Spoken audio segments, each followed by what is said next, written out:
ever since I joined the assembly, I've heard from constituents who are suffering, whether it's cancer. I recall one guy that was a war veteran that was suffering PTSD and felt that cannabis was his only real way to get any sleep at night.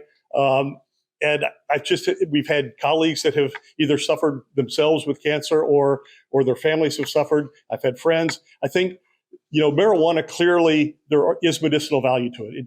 It doesn't cure everything, but clearly there is value to it.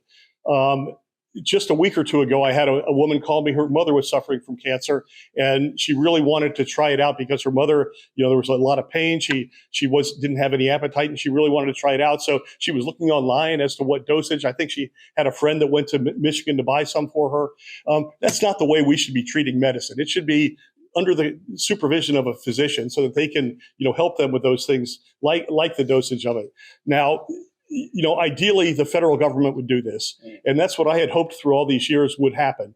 But they have not stepped up. And I think we need to keep the pressure on them to do so that they can change the schedule of it so that we can have the research and know what the indications are, what the counterindications are.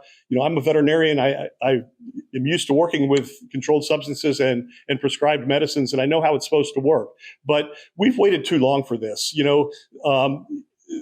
For other people in other states to be able to get help when they suffer these chronic conditions, and our people in Wisconsin either have to do without or go to other states to get those, it's just not right. So I think, I've supported this for a long time, and I think it's time that we stepped up. I'm glad to see we're finally doing this, and I think we're doing it in a very responsible way that'll alleviate some of those concerns about abuse of marijuana.